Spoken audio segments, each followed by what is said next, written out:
ఎక్కడైనా ల్యాండ్ పై ఇన్వెస్ట్ చేయాలని అనుకుంటున్నారా? అయితే ఫ్యూచర్ సిటీలో ఇప్పుడే ల్యాండ్ తీసి పెట్టుకోండి. పూర్తి వివరాలకు మాకు కాల్ చేయండి.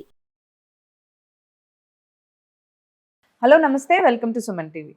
మల్లాపూర్లో జరిగిన ఇన్సిడెంట్ అయితే మనందరికీ తెలుసు. ఒక నలుగురు యువకులు కలిసి 45 years ఏజ్ ఉన్న ఒక మురళీకృష్ణ అనే ఆ వ్యక్తిని టార్చర్ చేసి మరీ చంపేయడం అనేది జరిగింది. అయితే దీనిపైన లీగల్గా ఎలాంటి యాక్షన్స్ అనేవి మనం తీసుకోవచ్చు అండ్ లీగల్గా ఎలాంటి చర్యలు అనేది వాళ్ళపైన చేస్తారు అనే దానిపైన మాట్లాడడానికి మనతో పాటు స్టూడియోలో ఉన్నారు అడ్వకేట్ మాలతి గారు. వీరితో ఈ విషయాలన్నీ కూడా మనం మాట్లాడదాం. మాలతి గారు నమస్తే అండి. నమస్తే అండి. యా, సో ఇది ఎలాంటి ఇన్సిడెంట్ అంటే అసలు దీని గురించి యూత్ ఎక్కడ పోతుంది అనే దానిపైన మనం మాట్లాడుకోవాలి యాక్చువల్లీ. సో మీకు తెలిసే ఉంటుంది, టిఫిన్ సెంటర్లో నార్మల్గా టిఫిన్ తినడానికి వచ్చినప్పుడు పొరపాటున చట్నీ అనేది ఆయన పైన స్పిల్ అవడంతో ఆ యువకులందరూ కూడా కలిసి దేనికి పోయారో మరి, అంటే ఈగోకి పోయారో లేదంటే దేనికి వెళ్ళారో తెలియదు, కానీ మురళీకృష్ణ అనే వ్యక్తిని కార్లో తీసుకెళ్ళి ఒక 2 hours పాటు టార్చర్ చేసి తర్వాత చంపేయడం జరిగింది. సో ఇలాంటి ఇన్సిడెంట్స్ జరిగినప్పుడు అంటే ఇప్పుడు ఆ నలుగురు పైన ఎలాంటి యాక్షన్ తీసుకుంటున్నారు అసలు? యాక్చువల్లీ సెక్షన్స్, క్రైమ్ అవన్నీ మాట్లాడుకుంటుంటే స్టోరీ చెప్తాను ఏమైందని చెప్పి. ఈ పర్సన్స్ అందరు కూడా ఎన్జిఆర్ దగ్గర ఒక టిఫిన్ సెంటర్ దగ్గరికి వెళ్ళి తింటా ఉన్నారు, టిఫిన్ తింటా ఉన్నారు. అక్కడ మురళీకృష్ణ అనే person who is 45 years old chutney serve చేస్తున్నాడు. సర్వ్ చేస్తూ ఉంటే సడన్ గా స్పిల్ అయింది. ఆ నలుగురు ఇట్లో ఒక పర్సన్ మీద డ్రెస్ మీద స్పిల్ అయి పడ్డది. అది బై మిస్టేక్. అది బై మిస్టేక్ ఎవరైనా చేశారు, కావాలని ఎవరు పడేరు కదా. సో పడేసరికి అందులో కొంచెం వాగ్వాదం అట్లా అయింది, ఆర్గ్యుమెంట్ అయిపోయింది. అక్కడ కొంచెం ఆర్గ్యుమెంట్ అయిపోయిన తర్వాత వీళ్ళు ఏం చేశారు, ఈ నలుగురు కలిసి ఆ మురళీకృష్ణ అనే పర్సన్ ని కార్లో ఎక్కించేశారు. ఎక్కించుకొని వెళ్ళి 2 hours టార్చర్ పెట్టారు. ఆ టార్చర్ ఎట్లా అంటే సిగరెట్స్తో కాల్చి ఇష్టం వచ్చినట్టుగా కొట్టేసి టార్చర్ పెట్టి పెట్టి పెట్టి లాస్ట్కి కత్తితో పొడిచి చంపేశారంట. అండ్ చంపేసిన తర్వాత ఆ ఈగోతోని, అంటే భూతం పట్టినట్టు దయ్యం పట్టినట్టు ఆ ఈగోతోని నలుగురు మ్యాడ్ అయిపోయి చంపేసిండ్రు. చంపేసిన తర్వాత భయం స్టార్ట్ అయింది, ఇప్పుడు ఎట్లా ఏం చేయాలి అని చెప్పేసి. అప్పుడు ఆ కార్ తీసుకెళ్లి మల్లాపూర్ దగ్గర ఆ కారు వదిలేసి పారిపోయినారు. అంటే చంపే వరకు కూడా వాళ్ళకి ఏదో బూత్ సవార్ లాగా అయిపోయింది అనమాట, ఏదో ఇట్లా అయినట్టు. ఆ తర్వాత చంపిన తర్వాత వాళ్ళు కొంచెం సెన్సెస్ లోకి వచ్చేసి ఏం చేయాలని అర్థం కాక మల్లాపూర్ కార్ దగ్గర వదిలేసి వెళ్ళినారు. ఇక్కడ ఏంటంటే చట్నీ కోసం చంపిండ్రు అంటే ఇప్పుడు ఇష్టం వచ్చినట్టు థంబ్నెయిల్స్ పెడతారు, యూట్యూబ్లో అవి ఇవి పెడతారు, కానీ నిజంగా కూడా చాలా చాలా చాలా చాలా స్మాల్ రీజన్ ఇది, స్మాల్ పెట్టి రీజన్ అది. దీనికోసం మనుషులు చంపడం ఏంటి అంటే యూత్ సైకలాజికల్ ఎట్ వెళ్తున్నారు. అండ్ మీరు ఆ 4 members పేర్లు నేను రివీల్ చేసి కమ్యూనల్ రైవలరీస్ తేదలుచుకోలేదు, బికాజ్ అదొక కమ్యూనిటీకి సంబంధించిన వాళ్ళు. బట్ ఏజ్ గ్రూప్ చూస్తే ఏంటంటే అందరూ 20 to 30s మధ్యలో ఉన్నారు. So everybody is young. So at least అంటే కంట్రోల్నెస్ లేదు, ఏం లేదు. ఒక చట్నీ కోసం మీరు రీసెంట్గా ఒక పాపులర్ రెస్టారెంట్లో వినే ఉంటారు ఒక ఇన్సిడెంట్.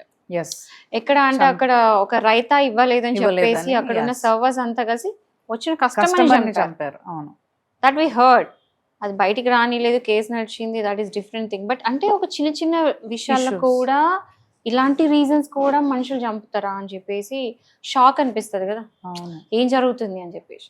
దట్ ఈస్ వేర్ మనం క్లియర్ గా తెలుస్తుంది కదా, ఈగో ఇక్కడ మొత్తం జరిగింది జస్ట్ ఈగో కోసం. ఈ మర్డర్ జరిగింది మొత్తం కూడా ఈగో కోసం. సో వీళ్ళందరూ కూడా ఏ సెక్షన్స్ పడతాయి అంటే, ఇప్పుడు మర్డర్ అయితే జరిగింది కాబట్టి సెక్షన్ 301 of BNS పడుతుంది. అండ్ సెక్షన్ 311 ఏంటంటే ఇంటెన్షన్ ఏముంది, అక్కడ ఆ పర్సన్ని చంపాలి, చట్నీ పడ్డది, ఈగో హర్ట్ అయింది, తిట్టుకున్నారు, ఆర్గ్యుమెంట్ అయింది, మాటలు జారుకున్నారు, అది ఎక్కడికో పోయింది. అండ్ నలుగురికి సేమ్ ఇంటెన్షన్తో ఒక ఇంటెన్షన్ ఉంది, చంపాలి అని ఇంటెన్షన్ ఉంది కాబట్టి 311 వస్తుంది. అండ్ నెక్స్ట్ వచ్చేసి సెక్షన్ 113 of BNS ఏంటంటే రాంగ్ఫుల్ కన్ఫైన్మెంట్.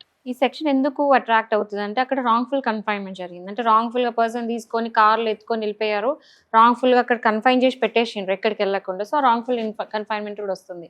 అండ్ తర్వాత వచ్చేసి సెక్షన్ 115 గ్రీవియస్ హర్ట్ అని ఎందుకు అంటున్నాను, కిడ్నాప్ లాగా, అది 113. అండ్ 115కి వచ్చేసరికి ఏంటంటే గ్రీవియస్ హర్ట్ అంటే చాలా దారుణంగా కొట్టబడ్డాడు. సో గ్రీవియస్ హర్ట్ అంటే ఏమంటారు అంటే హర్ట్, గ్రీవియస్ హర్ట్ సెక్షన్స్ ఉంటాయి. ఇందులో ఏంటంటే చాలా తీవ్రంగా పడ్డాడు కాబట్టి గ్రీవియస్ హర్ట్ వస్తుంది. సిగరెట్తోని దాంతో హరాస్ చేసిన తర్వాత చంపారు. అంటే లిటరల్ ఏంటంటే ఆ పర్సన్ ని ఏం చేయాలో అర్థం కాక అన్ని అయిపోయిన తర్వాత లాస్ట్ కి మిగిలింది చంపడం ఒక్కటే అనుకొని నలుగురు కలిసి ఒక పర్సన్ చేసి చంపారు అక్కడ. సో ఈ సెక్షన్స్ అని వస్తాయి. So section 302, 111, 113, 115 of BNS act ఇవన్నీ వస్తాయి. అండ్ ఇంకోటి, ఈ కేసెస్ ఇట్లాంటివి వైరల్ అయిపోయింది, బయటకు వచ్చింది అండ్ కోర్టుకి వెళ్ళినప్పుడు ఈ కేసుని పర్టికులర్గా రేరెస్ట్ ఆఫ్ రేర్ కేస్ లాగా కన్సిడర్ చేస్తారు. అంటే వెరీ రేర్గా అవుతాయి. ఇక్కడ something it is including some harassment, mentally some ఏదో ఇష్యూ ఉంది అంటే ఇంత చిన్న వాటికి అవుతుంది. కాబట్టి ఇప్పుడు చూడండి, మర్డర్ కేసెస్ ఏంటంటే కామన్గా ఒక కేటగరైజ్ చేస్తే ఇట్లా చూస్తే ఏంటంటే ఇంటెన్షన్స్తోని, ఎగ్జాంపుల్ ప్రాపర్టీ కోసం చంపడము అదొక ఇంటెన్షన్, లేదా ఒక పర్సన్ మీద రివెంజ్ తీసుకోవాలనుకున్న ఒక ఇంటెన్షన్. సో ఒక మర్డర్ కి, ఏ మర్డర్ కి అయినా కూడా ఫస్ట్ చూసేది మోటివ్. రైట్. అంటే ఏ మోటివ్ తోని చంపారు అనేది చూస్తారు. మర్డర్ లో మెయిన్ ఇంగ్రీడియంట్ వచ్చేసి మోటివే. సో ఇక్కడ మోటివ్ ఏం చూస్తే ఏంటంటే జస్ట్ ఈగో, అది కూడా మ్యాటర్ ఆఫ్ 2 hours లా అక్కడ జరిగింది. 2 hours పట్టుకెళ్ళిపోయారు, చంపేశారు, అంతా అయిపోయింది. 2 hours టార్చర్ పెట్టడం అంటే నాట్ అసలు ఎలా తీసుకోవాలి, ఎంత సీరియస్ 2 hours అంటే ఎంత అంటే సైకలాజికల్ గా వాళ్ళు ఎంత అన్కంట్రోల్డ్ గా ఉన్నారు. కొన్నిసార్లు కోపం ఏదో క్షణికావేశం అంటారు, కొంచెం సేపు కోపం అంటే జస్ట్ ఇట్లా వచ్చిపోయే కోపాలు వేరే ఉంటాయి. బట్ అంతసేపు వాళ్ళు వచ్చేసారు అని అంటే in what mental condition they are, we have to think. And also everyone has to think. ఎందుకు అంటే and maybe ఇక్కడ ఒక డౌట్ రావచ్చు, యూత్ అంటున్నారు కాబట్టి they were on any like ఏమన్నా drugs or alcohol ఏదన్నా దానిపైన. ఎందుకంటే ఇప్పుడు ఇన్వెస్టిగేషన్ అంటే ఇప్పుడే జస్ట్ అరెస్ట్ చేశారు అండ్ లక్కీలీ ఏంటంటే వాళ్ళ ఫోన్స్ తోని ట్రేస్ చేసి అరెస్ట్ చేశారు.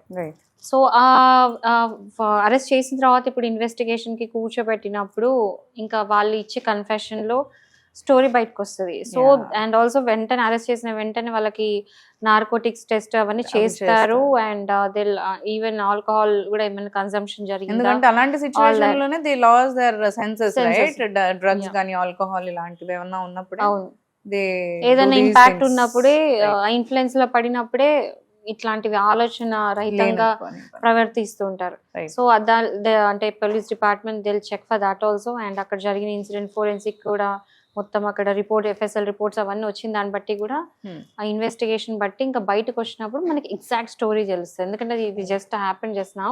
సో ఆ ఇన్వెస్టిగేషన్ రిపోర్ట్ వచ్చిన తర్వాత ఫర్దర్ ఇంకా మనం మాట్లాడొచ్చు. బట్ ఫర్ నౌ ఇనీషియల్ గా వచ్చిన ఇన్ఫర్మేషన్ బట్టి మనం మాట్లాడుతున్నాం జరిగింది ఇంత అని చెప్పేసి. సో ఇక్కడ ఏంటంటే యూత్ అని వచ్చింది కాబట్టి ఏమంటున్నానంటే ఎందుకు ఇంత అన్కంట్రోల్ స్టేజ్కి వచ్చారు అనేది ఒకటి ఖచ్చితంగా క్వశ్చనబుల్. అంటే something which has to be discussed. ఎందుకు ఇలా చేస్తున్నారు, వై ఇంతమంది. ఇంకోటి చూడండి, మీరు అబ్జర్వ్ చేస్తే ముందు అంటే బిఫోర్ కోవిడ్, ఆఫ్టర్ కోవిడ్ లో కూడా చాలా మంది జనాల్లో అందరిట్లో కూడా చాలా డిఫరెన్సెస్ వచ్చినాయి. ఆలోచన తరీకాలో కానీ, లేకపోతే కంట్రోల్నెస్ లో కానీ, డిప్రెషన్ కానీ, అన్ని విధాలుగా కూడా మనం రెండు విధాలుగా మనుషులు చేంజ్ అయిపోయారు. బిఫోర్ మీరు అన్నట్టు బిఫోర్ ఒక పర్సన్, ఆఫ్టర్ ఒక పర్సన్, అందరూ సిచువేషన్ చేంజ్ అయ్యారు. మీరు అయి ఉంటారు, నేను అయి ఉంటాను. Everybody has changed. Everybody's thought process has been changed. Everything changed. అంటే దీని మీద మేబీ రీసెర్చ్ చేయాలేమో, ఫర్ వాట్ రీజన్ అనేది తెలియదు కానీ maybe for sitting idle for one long year something. So అట్లాంటి టైం అట్లాంటి జరిగింది కాబట్టి అని అనుకోవచ్చు. ఎందుకంటే తెలియకుండా మనుషుల్లో డిప్రెషన్ వచ్చింది, అగ్రెషన్ కూడా వచ్చింది. సో ఈ ఇన్సిడెంట్ అంతా కూడా అగ్రెషన్ కి సంబంధించింది, ఈగో కంట్రోల్ చేయకుండా జరిగింది. సో ఇదంతా ఉంది కాబట్టి అందరూ ఆలోచించాల్సిందే. అండ్ ఇట్లాంటి మళ్ళీ ఇన్సిడెంట్స్ రిపీట్ కావద్దు అని అనుకుంటున్నాను. ఎందుకంటే ఆల్రెడీ రైతు అది విన్నప్పుడే వి were in shock.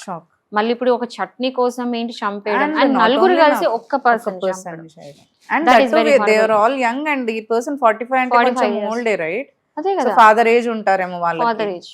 And not only మనకి వేరే రియల్ ఇన్సిడెంట్స్ చూసుకుంటే కొన్నిసార్లు పార్టీ పబ్స్ లో వెళ్ళినప్పుడు లేడీస్ ని లైక్ ఇట్లాంటి వాటికి కూడా I mean like north side కూడా కొన్ని ఇన్సిడెంట్స్ చూసాం ఇలాంటివే. ఇలా పార్టీకి వచ్చినప్పుడు ఏదన్నా కొంచెం వాళ్ళకి మిస్బిహేవ్ ఏదన్నా అన్నా లేదన్నా మాట అన్నా వాళ్ళు తీసుకెళ్లి చంపేయడము ఇలాంటివి జరుగుతూనే ఉంటాయి. అంటే వీళ్ళకి ఏమి లైక్ చట్టాలు కొంచెం స్ట్రిక్ట్ గా లేవనా, లేదంటే ఎందుకు అంత ధైర్యం? మన దగ్గర చట్టాలు స్ట్రిక్ట్ గానే ఉన్నాయి. ఎందుకంటే ఇప్పుడు ఈ ఇన్సిడెంట్ తీసుకుందాం. ఎందుకు అంటే ఈ ఇన్సిడెంట్ జరిగిన విత్ ఇన్ 1-2 hours లో పట్టేసుకున్నారు, అరెస్ట్ జరిగింది. They caught the people. అంటే ఎవరు చేసిండ్రో వాళ్ళని పట్టేసుకున్నారు. Investigation has been even started. అంటే ఫాస్టింగ్ అవుతుంది. ఆ తర్వాత ఇంకా పనిష్మెంట్ కూడా నాకు తెలిసి ఫాస్ట్ అయిపోతుంది. అంటే of course forensic Depends report on, రావాలి, right. చార్జ్ షీట్ అవన్నీ ఫైల్ కావాలి. అదంతా అయిన తర్వాత గ్రాడ్యువల్గా అయితే శిక్ష పడిన తర్వాత మాత్రం ఖచ్చితంగా వీళ్ళకి ఉరి శిక్ష పడే ఛాన్సెస్ ఉన్నాయి. Right. ఎందుకంటే this case can be considered as rarest of rare case. Right very రేర్గా అయ్యే ఇన్సిడెంట్ కాబట్టి ఇట్లాంటివి పర్టికులర్గా కొంచెం ఫాస్ట్ ట్రాక్ జరుగుతుంది.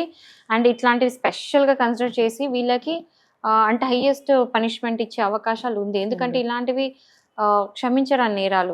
అంటే ఒక జస్ట్ ఈగో కోసం ఒక మనిషి, ఇప్పుడు కోపం ప్రతి ఒక్కరికి కామన్ అండి. కోపం రాని వాళ్ళు ఎవ్వరు ఉండరు. ప్రతి ఒక్క కోపం వస్తుంది. కానీ ఒక కోపం వస్తే కొట్టుకోవడం అని కూడా ఓకే అనుకోవచ్చు. బట్ కొట్టుడు దాటిపోయి సిగరెట్స్ కాల్చి అదంతా కూడా దాటిపోయి పోనీ టార్చర్ పెట్టిన తర్వాత పడేస్తే అయిపోయేది కదా, పక్కకి వదిలేస్తే అయిపోయేది కదా. సరే వాళ్ళ కసిదర కొట్టిన తర్వాత అంటే I'm not encouraging that. I don't think అది కూడా కరెక్ట్ కాదు. మర్డర్ చేసే సిచువేషన్ కి వెళ్ళారు, మరి చంపేంత సిచ్యువేషన్ కి ఎందుకు పోయింది అనేది ఆలోచిస్తే ఏంట్రా బాబు అనిపిస్తుంది. అంటే ఏదో వాళ్ళ కోపం వచ్చింది, కాసేపు కొట్టారు, వదిలేశారు అన్నా కూడా కొద్ది గొప్ప ఓకే అనుకోవచ్చు. బట్ దెన్ అది మరీ చంపే వరకు వాళ్ళ కసి తీరలేదు అంటే మాత్రం something is really wrong. Right. Thank you Malathi, thank you for sharing all the